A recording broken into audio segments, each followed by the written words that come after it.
Your permanent thing, no? Yeah. Okay. But it works, right? Yeah, this works.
Alright, let's start. I think it's almost time. Right, so as you probably noticed, homework 4 is out and it's due on Monday, November 5th. So that is about 10 days from now. Okay, so do take a look and yeah, so there might be a couple of questions where you might have questions about the notation because maybe not all of you remember your problems very well. So take a look early on and ask. So, and solutions for homework 2 are ready, but yeah, there's some couple of students are having some problems. That's why I haven't posted them yet. If you need them immediately, just send me email. But in any case, I will post them probably tomorrow. Yeah. Alright. So same with homework 3. They'll be posted next Monday, 10 days after it. Alright. So the other thing is, last night I sent you a list of project meetings. Some of you said you couldn't make it. That's fine. We'll try to figure out a different time. But I hope most of you can make it to the meeting. Okay, so in the sense that I wouldn't want to repeat the same topic too many times. Okay, so let's if you can't make it, let me know as soon as possible. Alright, and the other thing is that So about 20% of the project grade is partly based on will be based on like your work before this. So I mean, in the sense that you should at least read the paper before showing up. I will ask you the three. So I listed three basic questions that about a paper that you should know on the Canvas post. Okay, so make sure you can at least answer those. Okay, so what is the algorithmic problem that they are trying to solve, and do you have one or two ways in which you might go about thinking about these problems, okay, about that particular problem, and can you roughly outline what the strategy the paper is taking? And most of these papers are well written, so they should actually completely identify all of these aspects. Okay. All right, so that is one thing that you should do before you come to the. Is there any questions about this?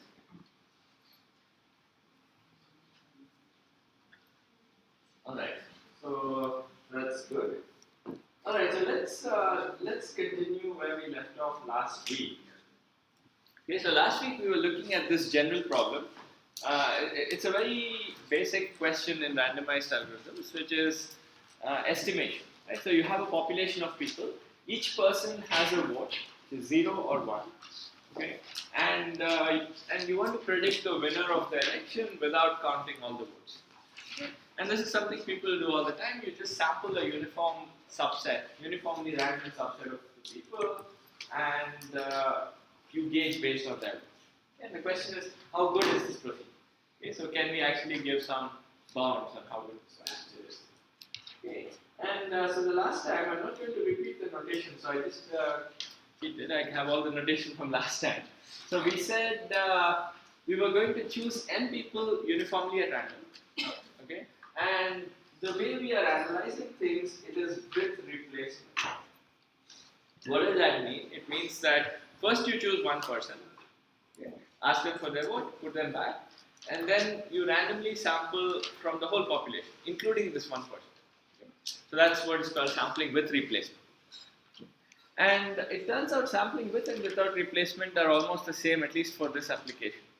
But very often sampling without replacement, which is what you might naturally think of doing, right? Like you might just say, I will call 10 people up.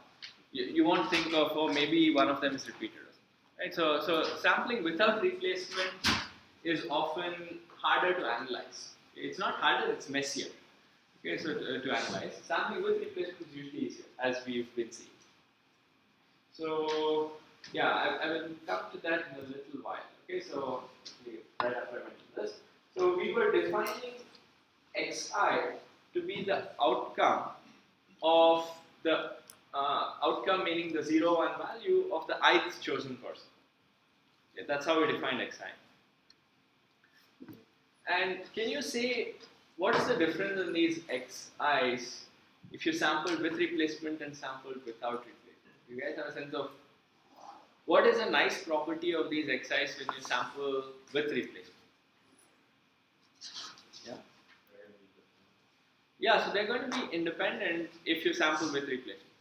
Right, like so now you can think of each xi as just some random variable, and these different xi's are equally distributed. And this doesn't matter. This matters a lot more when you are sampling, when you're trying to estimate, let's say, the average of n numbers by sampling a bunch of random numbers. Okay, so this we will see an example of this in a little while. And then if one number is large and a bunch of other numbers are all small. Now, if you sample with replacement, you might hit the 1,000 many times. So these kind of issues you have to bear in mind. Okay, but for now, just think that these xi's become independent once you sample with replacement. Okay. So that's the point. Yeah, and then these were the basic quantities we defined. So capital N was total size of population. N0 is people voting 0, N1 is people voting 1. Okay, and small letters were in the sample. Okay. And the question we were asking is, when is the winner in the sample the same as the population? So in particular, you want the probability of this event. So we want this to happen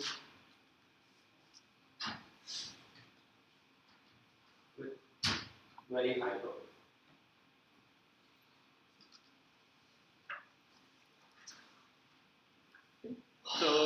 So this is what we would like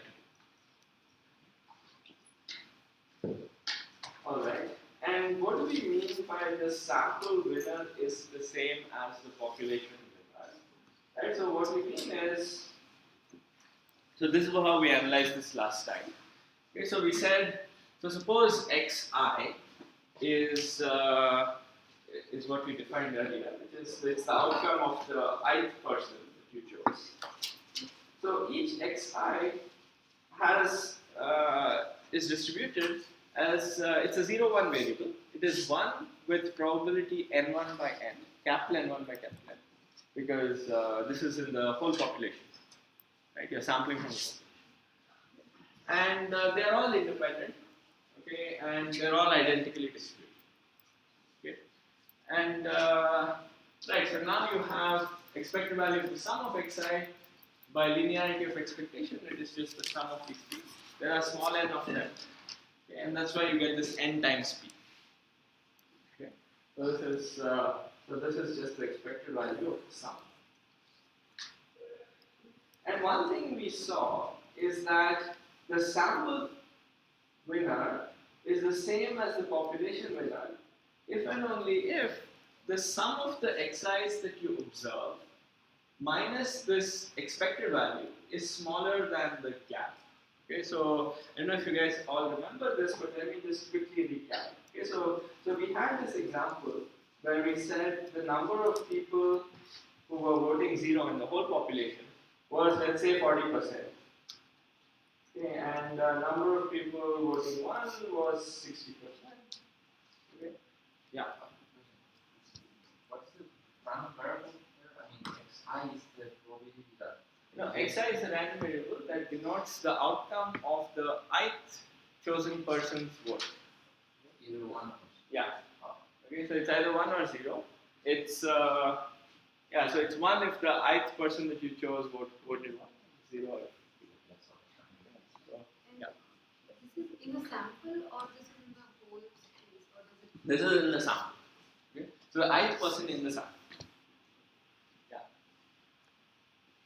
Yeah, but you are sampling with replacement, and this is why you get this capital N1 divided by capital.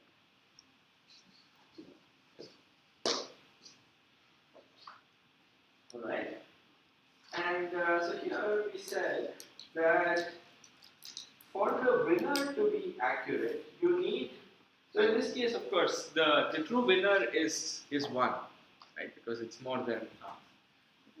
So for the winner to be accurate, you need small n1 to be more than 0.5 times small n. Okay? Because you want the true winner, you want the winner in the sample to also be 1. Okay? So the sampling is accurate if small n1 is more than 0.5 times small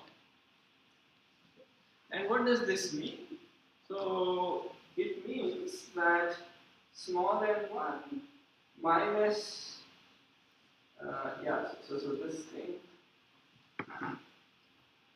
minus the expected value of small n1, which we saw was 0.6 n. That's what this calculation tells us. So this thing, you want it to be less than 0.1. So in this case, maybe it's more like this. Okay, so yeah, let me just write it more. Okay, so you want. So what I wrote here is an absolute value. Technically speaking, you don't need the absolute value of this to be small, but turns out it's almost the same. Okay, so what we want is n1 to be more than this. And you can also write this inequality, this thing, is equivalent to saying n1 minus the expected value of n1 is more than minus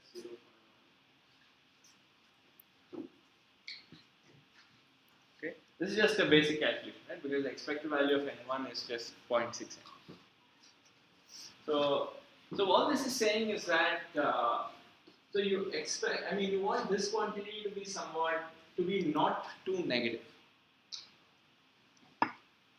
Okay. So ideally, you would expect it to be close to 0, right? And we want it to be not very negative. Okay. So it's okay if it's positive in this case. Okay. So and what we saw is that this gets so if you have 0.49 and if you have 0.51 and here, then you need this quantity to be like really close to. Yeah, so you want this quantity becomes closer and closer to 0. So that's why what we saw is that what matters is this gap between the number of ones and the number of zeros. Okay. So if this gap is small, then you want this thing to be closer to 0. So this is roughly what we saw last time. But the main point of this whole thing is that somehow we've reduced this question of when is sampling accurate to arguing about when a certain random variable, in this case the sum of the xi, is close to its expectation. Okay, so the takeaway here is that sampling is accurate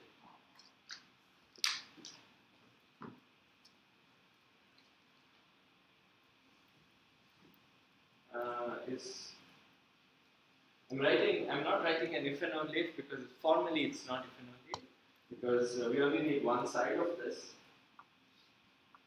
The sampling is accurate is roughly reduced to showing that sum over ixi is close to it.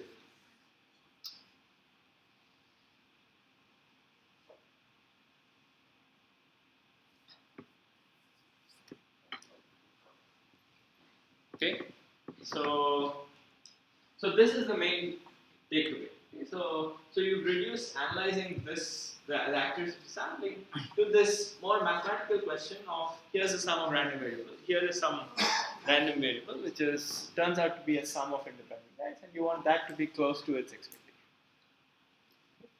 And these are what we call concentration inequalities. Right, so you basically want a random variable minus its expectation to be small, and these are and the probabilities of such events are what I call concentration bounds.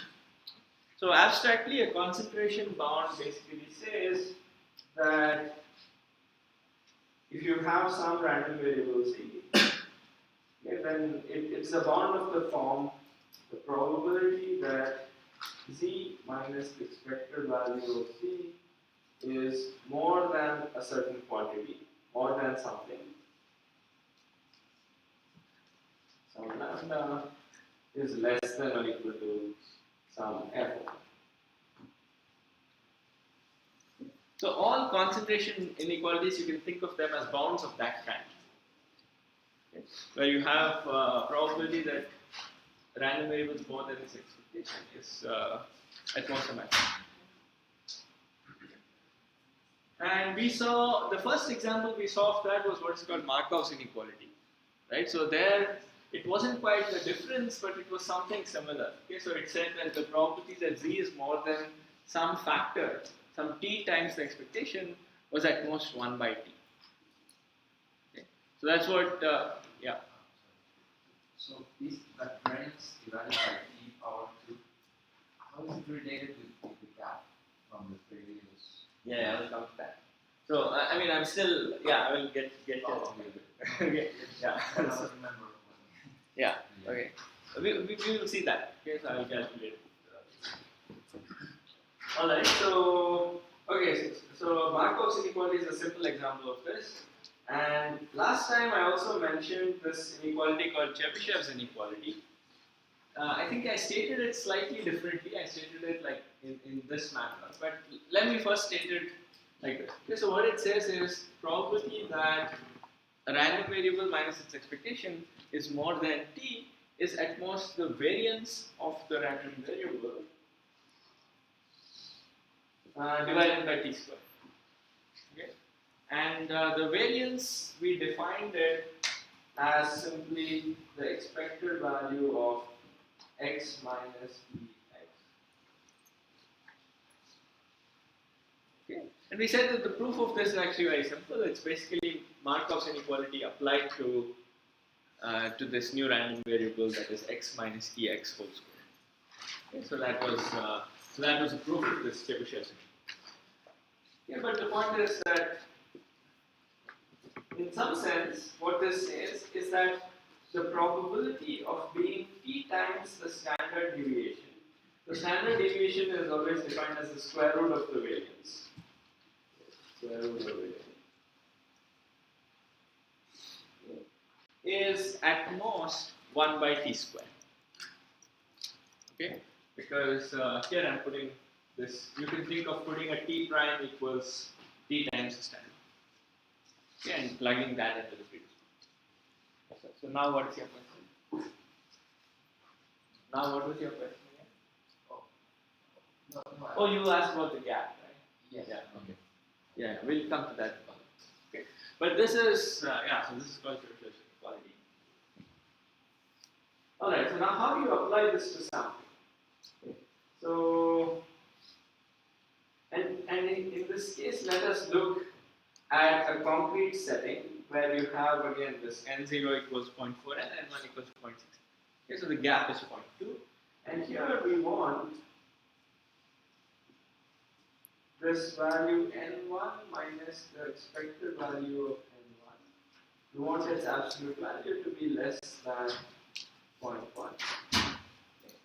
So this is a little stronger than what I wrote down before. Earlier I just said that it should be more than minus 0.1. So this is like saying it's bounded on both sides. So that's fine. Okay, so that we will in fact bound this. So this is one thing we want. So now how do you bound the probability of this using Chebyshev's inequality?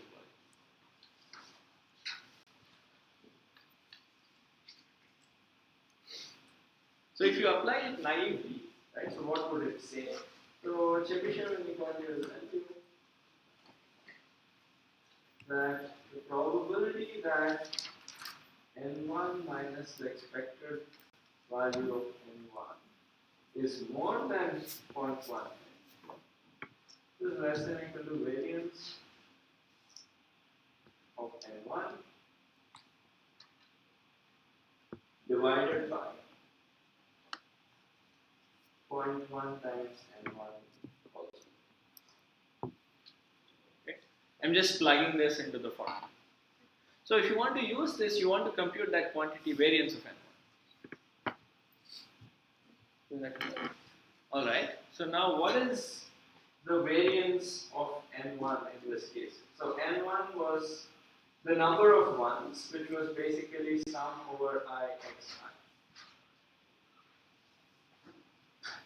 Okay, so I equals 1 to n. x1 to x. Now, how do you compute the variance of this one? This is again something we mentioned last time.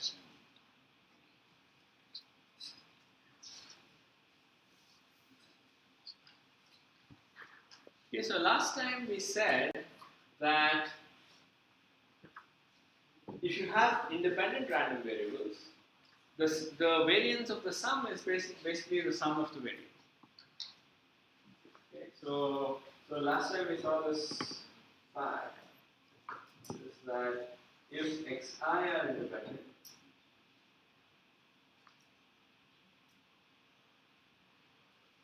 then variance of sum over xi is equal to sum over variance of x.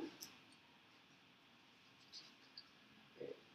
So this is always true for the expectation, but for the variance it's only true when x's are independent. Okay. So this was something we saw last time. I mean, we didn't prove this, but this is actually easy to prove. Okay. So you'll find this in any probability textbook.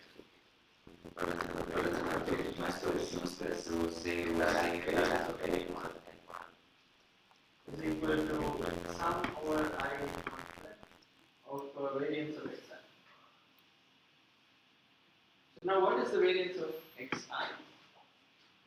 How would you compute this?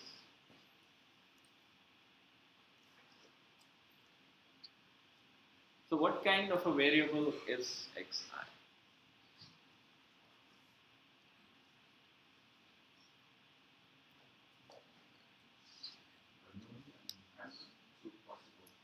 Yeah, so xi is a very simple random variable, right? So xi is 1 with probability. So let me just write it as some p, where p is actually in this case 0.6. 1 with probability p and 0 otherwise. Now you can compute its variance in the most natural way. You can say that it is. So the variance, you can use the definition. So it is expected value of x minus the mean whole square. In this case, the mean is p. So it turns out that any such variable, the variance is exactly p times 1 minus. So you can do this computation. Actually, maybe I will do the computation. It's a very simple exercise. If you think that there is anything mysterious. So xi is just a variable that is 1 with probability p, 0 otherwise. And so its mean is p, because mean is basically the expected value of xi. That's p. And the variance is the expected value of xi minus mu whole square. And this with probability p is equal to p times 1 minus mu square plus 1 minus p times 0 minus p. Because x is 1 with probability p and is 0 with probability 1. So you just plug in p times x equals 1 in this expression, 1 minus p times x equals 0. And now you use the fact that mu is p, and you get, this is like p times 1 minus p whole square plus p plus 1 minus p times p square. Okay, and this is just, you take this p times 1 minus p out, then you get 1 minus p plus p. And this is basically, this inner term is just 1. So this is a very standard calculation. So this shows that the variance of each term is something like p times 1. So e to 2. And now you have the sum of n such things. They're all independent and identical. Okay, so this is essentially the variance of n1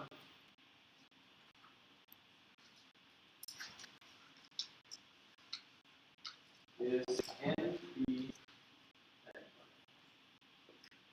And in this case, p was 0.6. So this is like n times 0.6 times 0.6. This is some clean math. Alright, so now what do we have? Right, so now we've computed the variance of n1. And now what is this Chebyshev inequality telling us? So let's plug it back into this. Okay. By saying that probability that n1 minus its expectation is more than a certain quantity, in this case that's 0.1 n, is less than the variance divided by 0.1 n whole square. So let's write that down.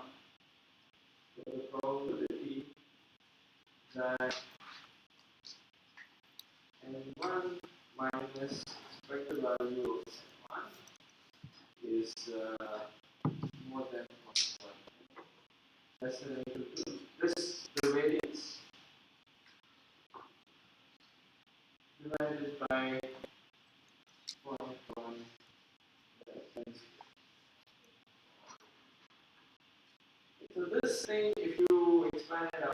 something like 24 pi. Okay, so yeah, you don't have to do it, take my word for it. Okay, so it's basically a simple calculation. So this is what you get. So the point to note about this computation is that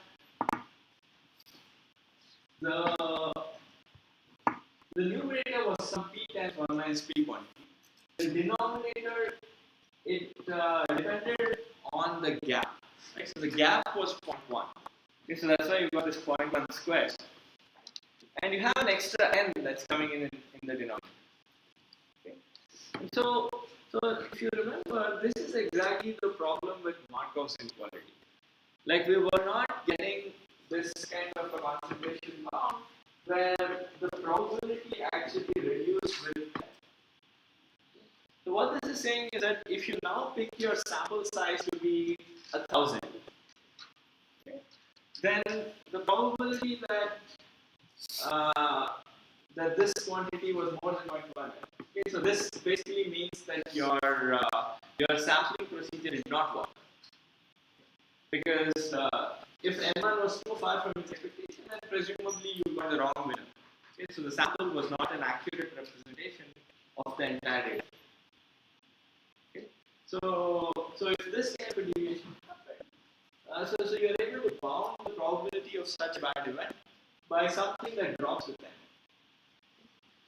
And so that's the nice thing about Chebyshev's inequality. Okay, so if you say n equals 1,000, you get probability of failure to be less than 1 by 20. It's 1 by 20. Okay, which maybe you're happy with. So you have decent odds if your sample is an accurate.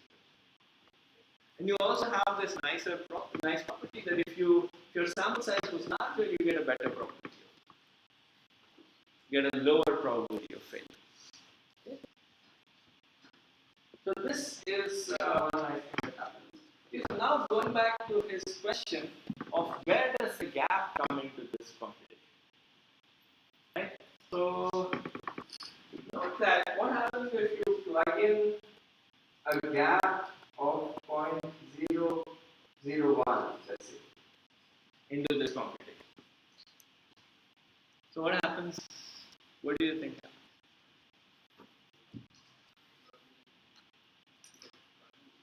Yeah, so the numerator of this quantity will now start being a much larger constant.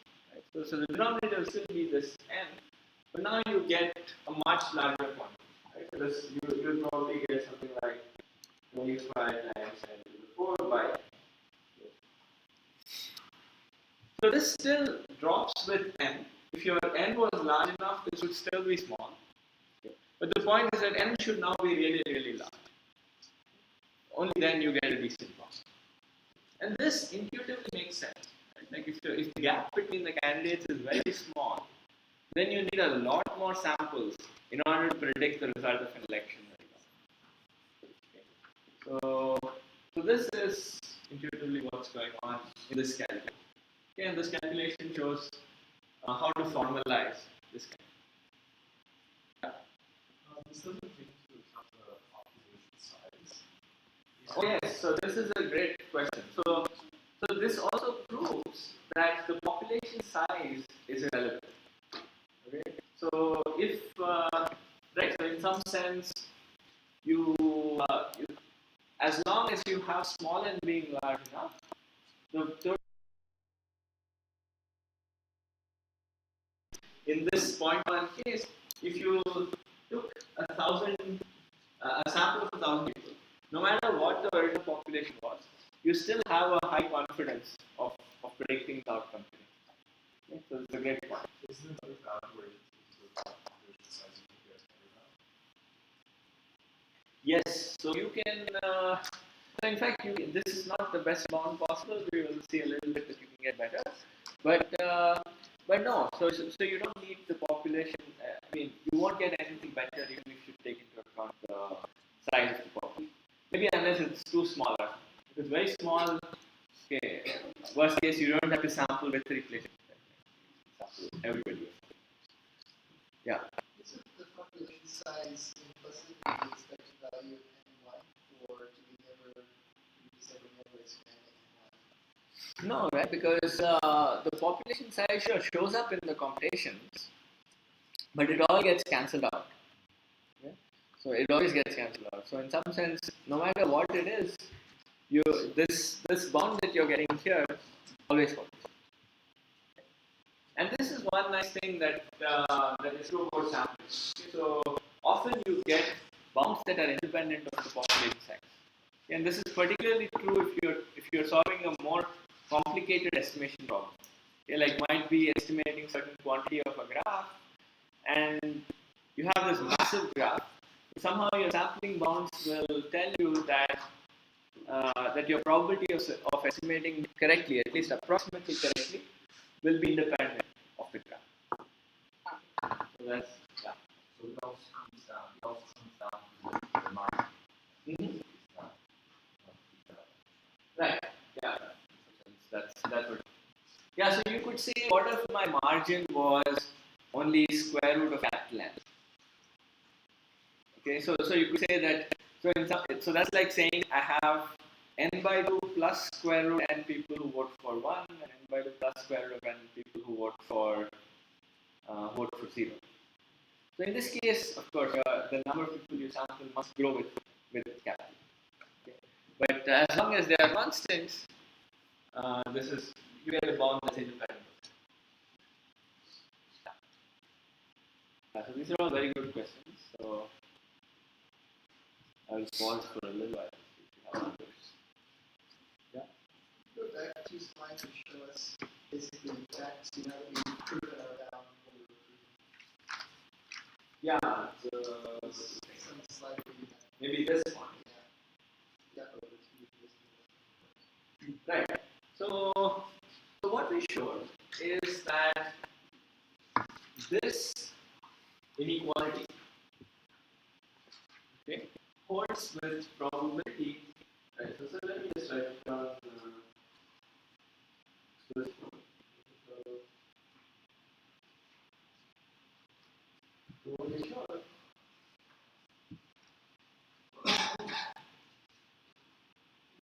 is that probability that x minus the expected value of x is more than gap by 2. So in this specific example, we showed that this was less than something like 24 by n. Right? But in general, what you would get is, so more generally, what you would get is the gap squared times some constant, in this case something like 1/4. You get that this is smaller than or equal to gap squared divided by. Okay. Note the gap is some constant, right? So the gap.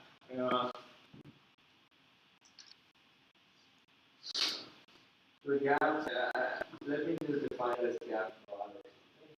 That's the difference in the fractions. Okay. So in this case, it is 0.6 minus 0.4 by by 2. Okay. Yeah.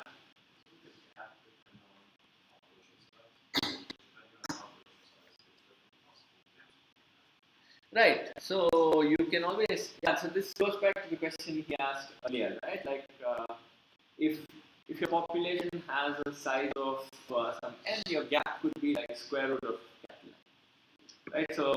So in that case, this bound is not very useful. You will need the small n to be quite large. Okay. But often we think of the gap as being reasonable. Okay, so it's like 51%, 49%. It's some constant independent of the capital N.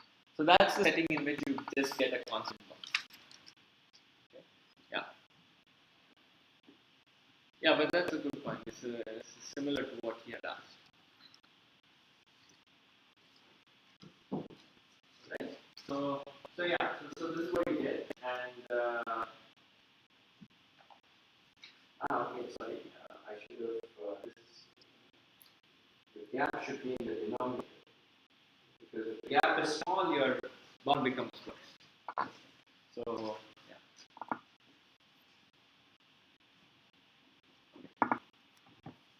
Okay, so this is basically what. Okay, so gap is small.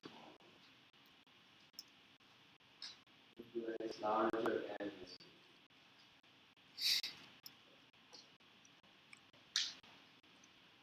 Okay. All right. So this is what you get from Chebyshev's inequality. Okay. And the point here is that you get a bound that becomes better when the number of samples you take grows. Okay. But now you could ask, can you get anything better by looking at other inequalities, right? Like more stronger inequalities. And one question you can ask is, instead of, like, we obtained Chebyshev's inequality by basically using Markov on this x minus expected value of x whole square. Now you could say, what if I use Markov on x minus expected value of x to the power of 4? So it turns out you can do tricks like this. You can take other more rapidly growing convex functions, and you get better and better inequalities. Okay. So, and let me write down the inequality that you get in the limit. Okay. So I won't tell you. So this is not always true. So take this with a pinch of salt. But the informal statement of what is called the Chernoff bound is that if you have x being a sum of independent random variables. Okay, so this is what we have in our setting, right? So we have x equals x1 plus x2 up to x more than. This is the, in this case, our n0 is like the x, n1 is like the x. So this is the number of ones that you saw in our sample. So this is a sum of independent. And what the Chernoff bound says is that the probability that x is more than t times the standard deviation is actually less than e to the minus t squared. And note that this is, so what Chebyshev gave you was simply 1 by t squared. And this is saying that it's actually e to the minus t squared, which is significantly smaller if t is large.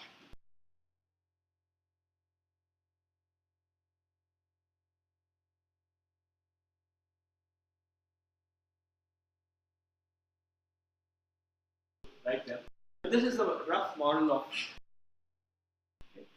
And in some sense, this is essentially saying that. Yeah, so random variables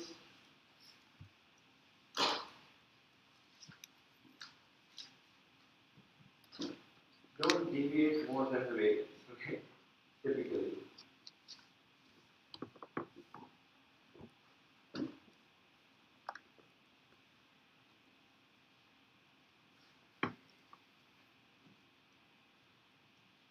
Okay, so more than the standard deviation.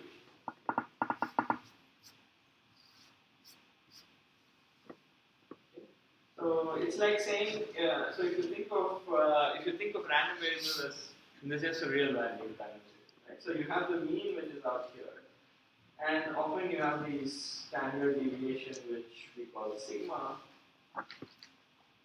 Sigma squared is the variance. Okay.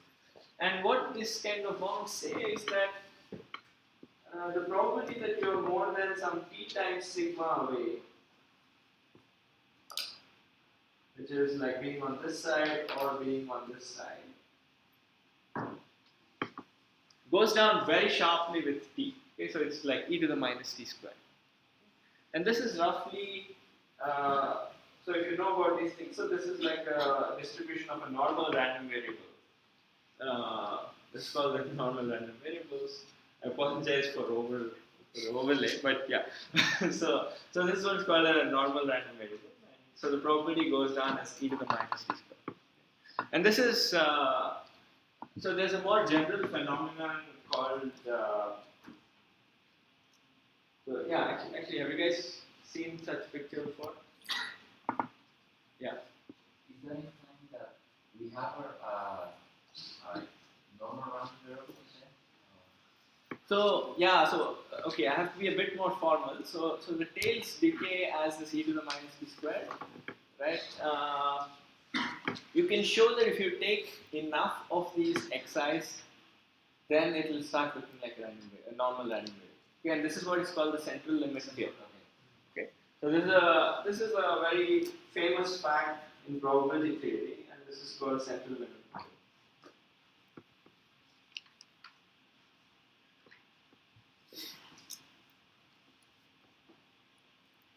And yeah, but the main moral is something like this: okay, that if you take a bunch of independent random variables and you sum them up, their sum behaves very much like a normal around the mean with the corresponding variable. Yeah. So I guess is the Chebyshev bound is like a little bit more general because it doesn't. The random variables don't have to be independent. Yeah. So right? Like so if you for can somehow compute the variance another way, then exactly. Yeah. So what he's making a very interesting point, which is that I don't know. Do I have this in the homework or did I? Okay, so I don't think I ended up putting this in homework. But I had a candidate homework problem that did exactly what he's asking. Okay, so what he's asking is, so from what I've described, it seems like Chebyshev's bound is a weak bound, right? Because it's superseded by this more stronger thing, which gives actually e to the minus t squared. Okay. But all of these bounds, but this is true when things are all truly independent. But it turns out Chebyshev's inequality can also be used when the random variables are not quite independent. Okay. So all you need is that the variance is small. Right? Because all it says is that the probability that you are more than t times more than t is less than variance of x divided by t squared. So if somehow variance of x was small, okay, you can still bound this one. Yeah. You didn't use the fact that the variance was linear somewhere. Yes, but you could actually compute the value of the variance for even if things were some mildly dependent. Okay, like so this was the. Now I'm blanking whether I use it. Let me just check this if I use it in the homework or not.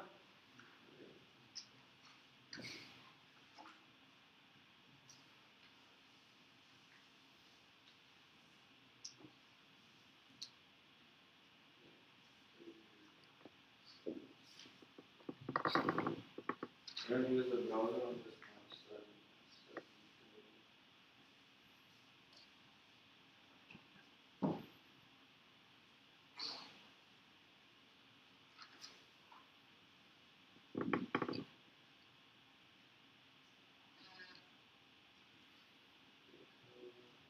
Do you guys know what the link is? is it Fall 2018?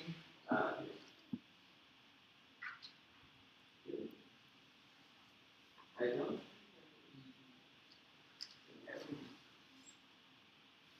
Maybe there's a courses somewhere. It's first Fall 18 then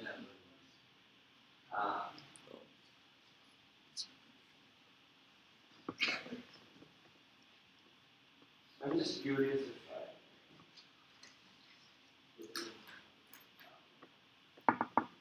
this is also a good idea. I thought people haven't seen the homework. Okay, so I didn't tell you how to compute the variance, but I have this question saying you're told that the variance of z is smaller than n. Yeah, so computing the variance turns out to be a little bit messy because these variables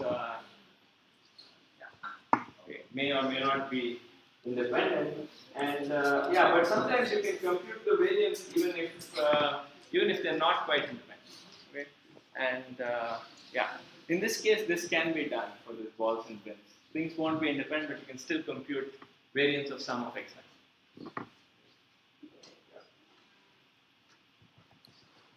Alright, so this is the Chernoff bound, right? And so I thought I would illustrate one other very basic example of the kind of places where sampling is useful.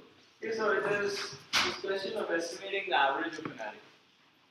So you have this array A1, A2 up to A capital N. Okay. And you want to estimate the average, which is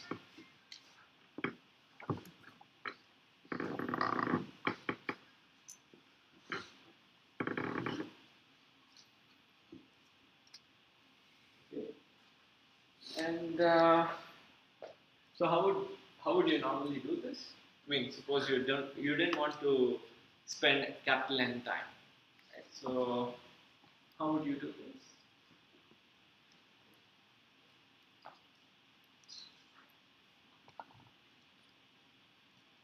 Yeah. Just pick a random subset of the array and average that. Yeah. So we are. So we are trying to do some sampling type of approach. Therefore, you could just say you sample a bunch of things, and again you can define exactly the same thing, right? So xi is so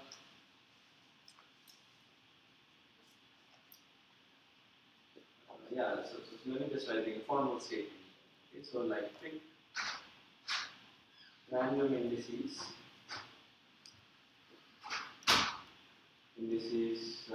Let's call them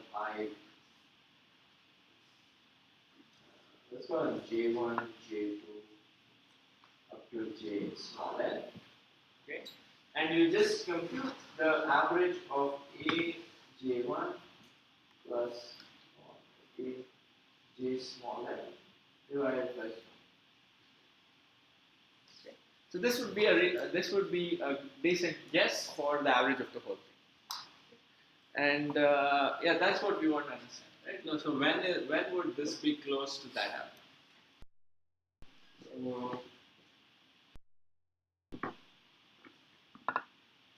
So we want to ask if these two are. So how would you analyze? Yeah. Seems like it's problematic though if you don't know anything about like the distribution, or like maximum value or anything of the array, because you could just, I don't know, everything could be like 0 except for one humongous, I don't know, Rand's number in the middle there or something. Yeah, so that's a great point, right? So what you're saying is all these areas could be tiny except one guy that is some huge quantity. Let's call this some capital N, right? And everybody else is almost 0. So in this case, your average would be capital M divided by N. Unless you really sample a lot of quantities, will actually be 0. And this is of course a bad thing, right? So we've identified one bad case in which things don't work out the way we want, right? But can we say something in general that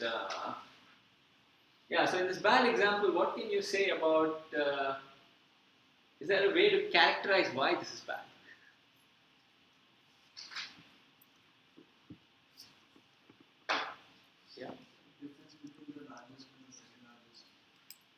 Yeah, that's one way of characterizing it. But you could have two n's, two capital N's, and that would still be the same one, right? So you've got to hit one of those guys. Yeah. Difference between the largest and the smallest. Largest and the smallest. Yeah, so that's. But you could now have negative examples, right? You could have cases where largest and the smallest would be far apart, but maybe their sum is 0. So you have m and minus m. Well, that's still considered bad, I guess. But yeah, so that's a reasonable measure.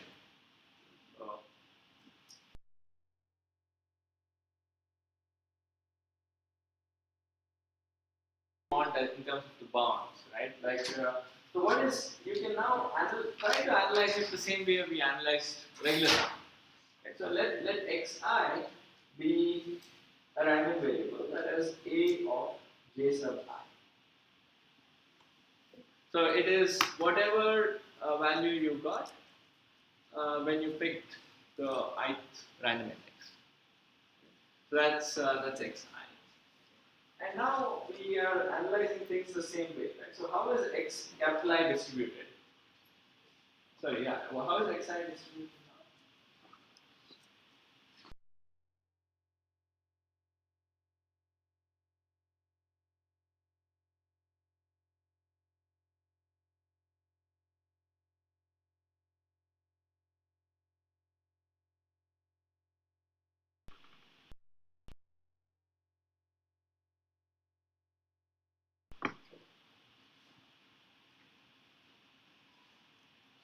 Yeah, I think you could ask is what is the mean of xi?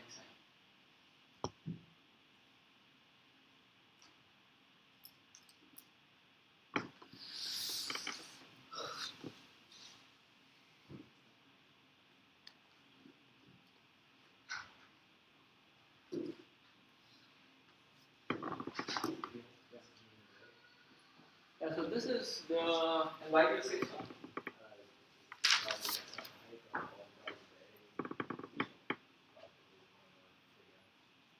Yeah, so what he's observing is that the distribution of xi is very simple.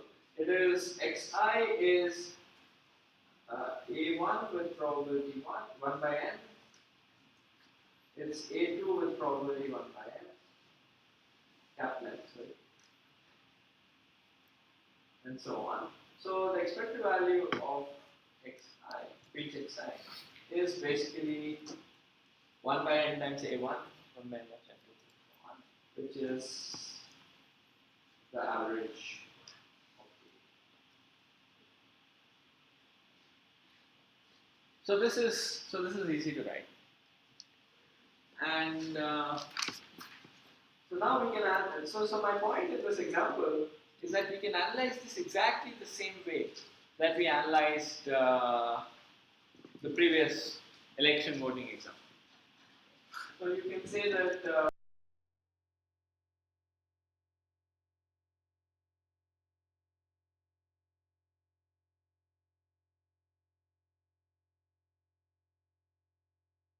So is basically over I capital X I divided by n.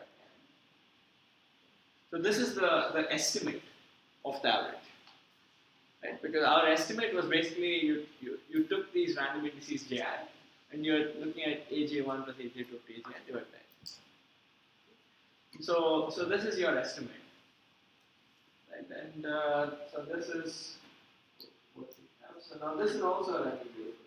Now the expected value of q is simply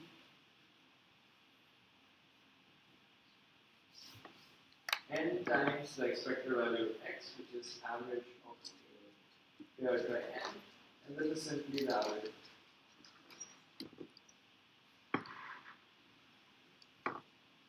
So this is what you would expect, right? Like your empirical average and expectation is the two average. So now, when we are asking when is the average approximately equal to this q, we are essentially asking for a concentration.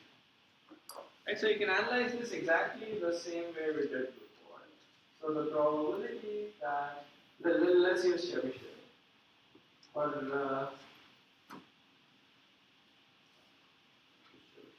so what you get is probability that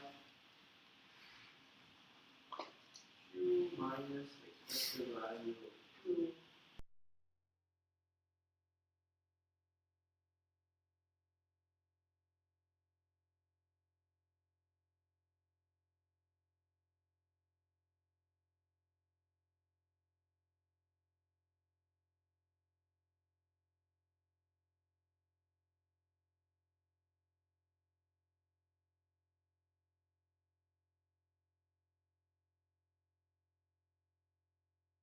deviation expectation is more than t is less than that by t.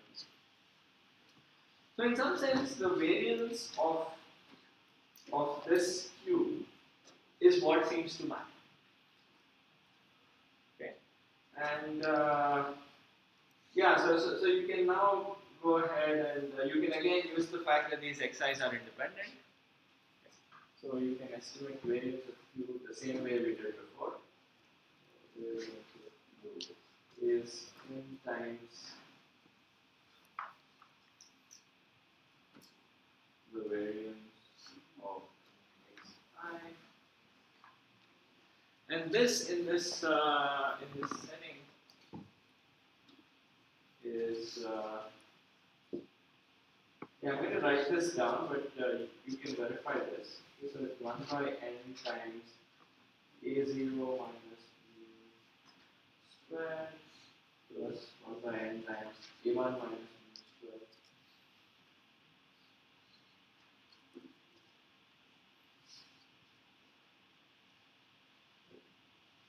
So in some sense, yeah, so mu is simply m divided.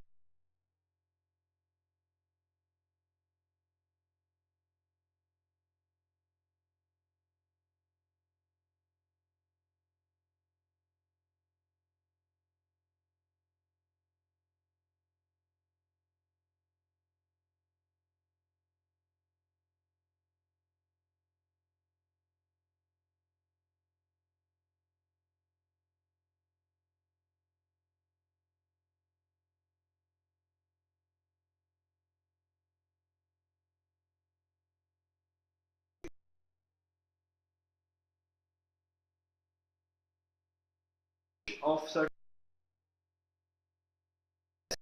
if your variance is small, okay, variance of the numbers involved is small, and it will be a bad estimate otherwise. Okay, so and usually, so this is the reason the variance plays a significant role in determining whether sampling works or not. This is something you should keep in mind. Okay, so let me so zoom out a little bit. So what we've seen so far is that the average of independent random variables is actually much more tightly concentrated than each individual one. So this is what we call the central limit theorem. So the average of independent random variables becomes tightly concentrated around its mean.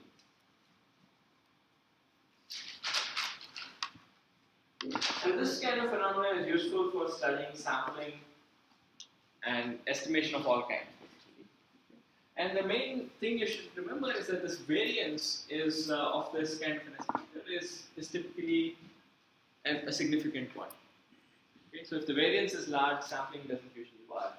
Variance is small, usually sampling. So that's a natural heuristic to keep in mind. And this comes out naturally if you just do the math and write down all these kind of expressions. Okay. So yeah, so let's let me pause here for a bit, see if you have any questions. So the second example, I kind of went through it a little bit fast because you guys already have a rough sense of when it works and when it doesn't. So yeah, but the main point is that the variance is what matters in studying this kind of estimation.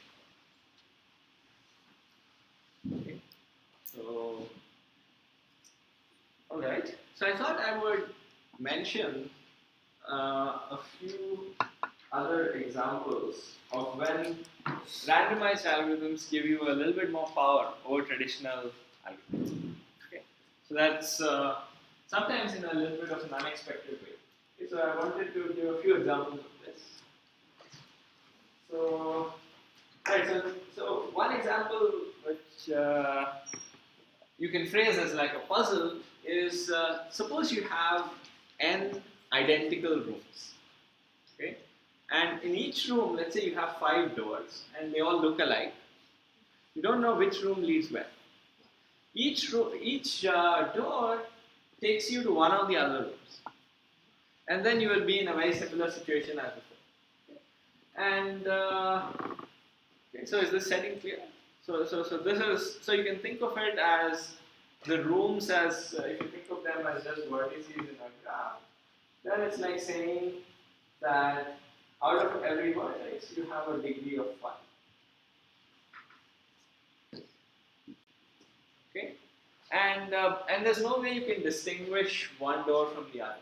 Okay, and you can't of course make any markings on doors you have already taken. And so you are stuck in this kind of a maze, except that you're told that there is one vertex where there is an exit to the outside of the maze. Okay, so there's one special vertex where one of the doors gets you out of the maze. Okay, so this is a vertex which maybe has degree 4. So it has only degree 4. Everybody else has degree 4. So you have a maze of this kind. And your goal is to exit the maze. Right? And so you have a situation like this. And you want to exit, of course, in polynomial time. Right? So how do you think you can do this kind of thing? Right? Like if you think about it, there's not really much you can do. Right? You can always you can't make any markings. You always show up in some place, and there's no way you can tell. Okay? So one hopeful thing to do is you could say every time I just pick a random door, but I hope that I get lucky eventually and come out. Okay? So this is a trivial probabilistic strategy, right? Like pick a random door.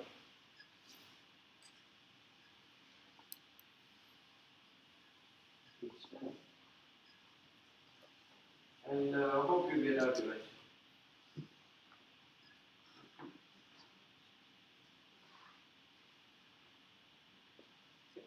So there's no sense of orientation by hand. Yeah, so I'm assuming for now that there is, I will discuss both the cases, but you could imagine this being a directed graph or an undirected graph. Okay, so for now, think of, we have an undirected graph, where a door leads from one room to the other, then there's also a door in this room that leads to this. Yeah, so, and that turns out to be a very important thing. Okay. So if you have a situation like this, you can ask, okay, how long does it take to eventually get out? Because if the graph is connected, and you would think that there's at least a reasonable probability of you getting out, right? Because maybe you were lucky all the time, and that happens with at least some reasonable probability. Okay. So this kind of thing is what you would like to understand. Okay. So now, what would you guess would be the number of steps you take? Would it be polynomial or would it be exponential? I mean, I would have guessed exponential because everything. Suppose you are at some place in the graph, everything has to align properly if you need to get to the exit, right? Because there's only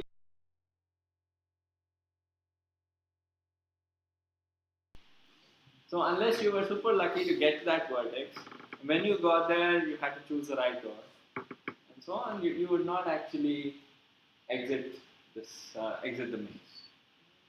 But it turns out there is a very remarkable statement you can make. So it turns out that you will always with the random strategy.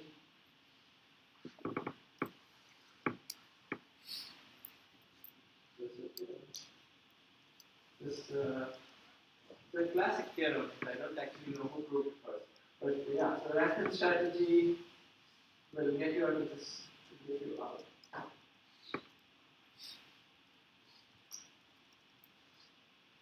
In O n cube steps.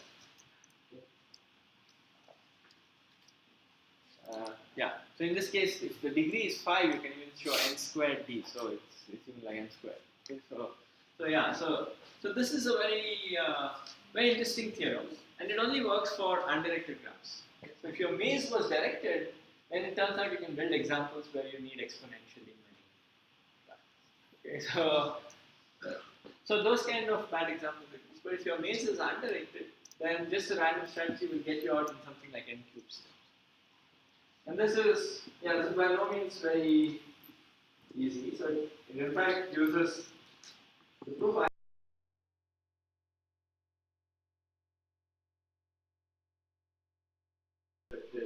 It does when you're analyzing these random walks. So these kind of strategies are called random walks in graph. You are at some vertex in a graph and you move to a random other vertex, random neighbor. And if you've taken machine learning, you know of hidden Markov models and so on, they could be viewed as some kind of random walks in appropriate graphs. Okay? So related to location.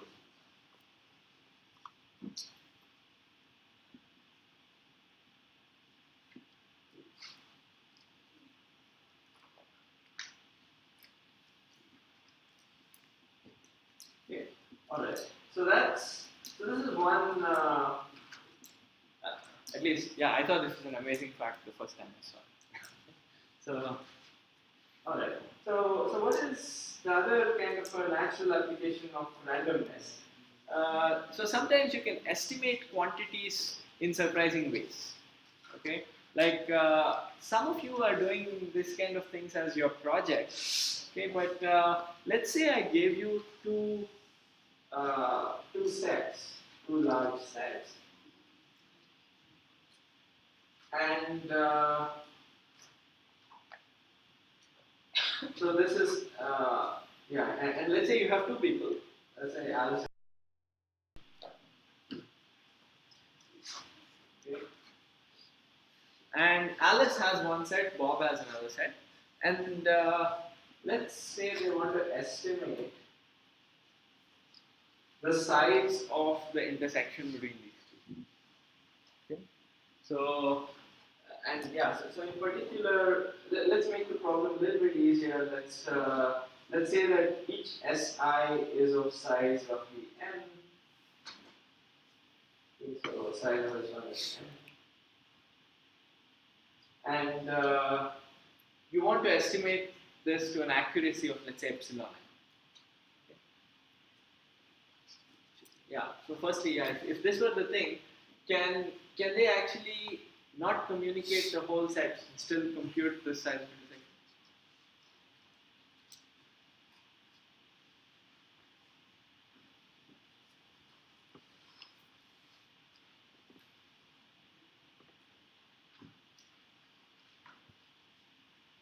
So it's to an accuracy of epsilon n, you should come up, you should be able to come up. Like what would be one strategy you can think of? Yeah. Fish out of an element of analysis set and see if it's involved set. Yeah. Okay. So yeah. So as I was saying, maybe I should define setting more carefully. So in this case, what you want to minimize is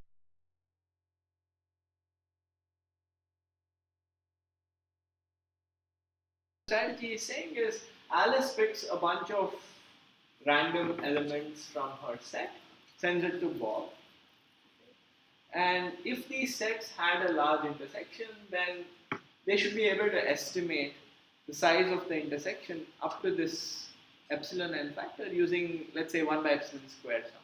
Okay, and this turns out you can prove this. Okay, so if and actually, the proof of this goes through exactly the same computations we've been doing. So if we want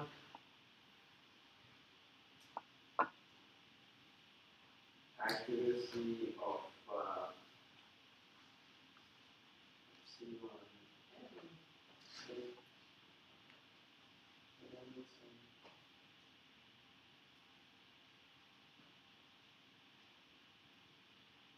one by epsilon square randomly chosen.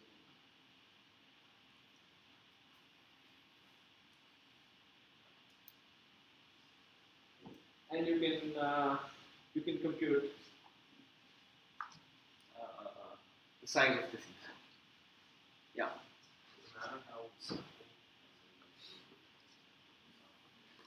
Yeah. So you actually, in this case, I'm thinking of sampling uniformly at random.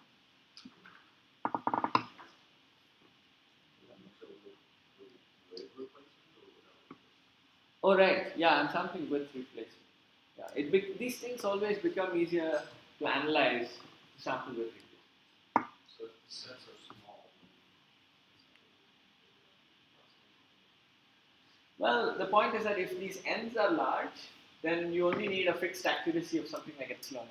Right? So, and if you have a fixed accuracy of epsilon n, let's say 0.01 n, then the number of things you are sending is only dependent on that accuracy. So in that sense, it's a good thing to do. All right. So so these things. So this is a nice strategy if you know that your intersection is large. Okay. But what if you want to know if there is any intersection or not? Then it seems that you can't do much, right? Because in some sense, I mean, if your S1 intersect S2 was just one element, then unless you are very lucky and you happen to sample this element, there's not much you can do. Okay. So any ideas over how you might be able to find this kind of intersection with a reasonable probability?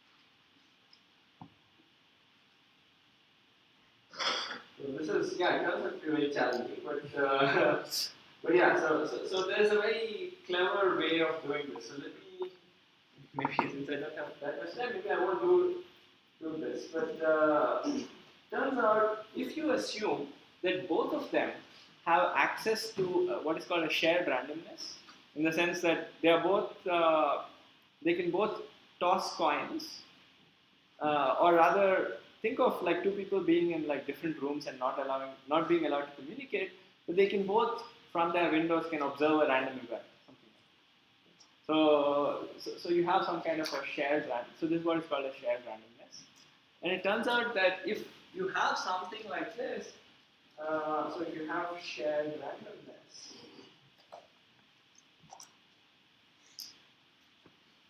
then you can actually compute this. Compute if they have an intersection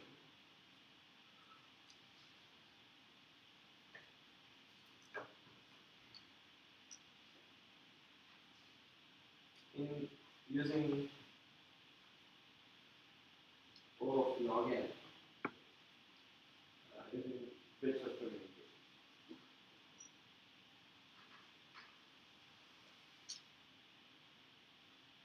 Okay. So this is a very surprising fact. I mean, because I mean, in some sense, you wouldn't expect that something like this is possible, right? Yeah. Such randomness have to do with the fact of a similar distributed probability distribution on the both of them. No, so both of them get two sets, right? And these are worst case sets. So they are whatever they are, and it's just that the randomness. I mean, so I don't know what you mean by this. I'm trying to understand what shared randomness. So shared randomness just means, think of this example, right? Like these two people are in like different rooms, and they can't communicate much, but they can both look out of their window and observe some random event. Okay, like they can both see the sunset and they can take the parity of the seconds time, something like this, right? So parity of the second that hits the sunset, or something like this, right? So something, so that's what I mean by shared randomness. Okay, so there are random bits that both of them can access. Okay, and this is so this might seem like a very artificial setup, but there are many cases where this happens because you can have these two people could be different machines, and they are both doing some computations, and they don't want to exchange too much data, but they want to know if they intersect. But both of them use the same random seed to generate random numbers or something like that. Okay, so it's actually more common than you think. Okay. So all right. So yeah, this is actually a very cute proof, but I don't have time because I also want to mention another example.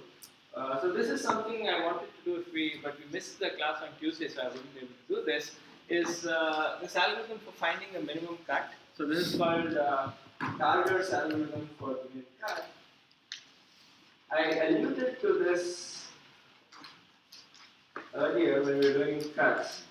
And so this is about finding the minimum cut in an undirected graph. Okay? And so this is about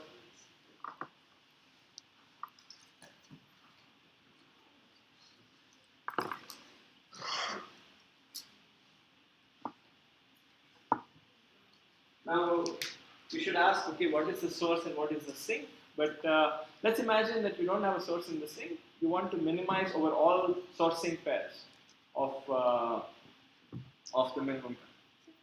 So formally, this is just how many edges do you remove in order to disconnect the graph, to break the graph into two disconnected pieces. And it turns out there's a very, very simple algorithm, and all it does is what are called random contractions, random edge contractions.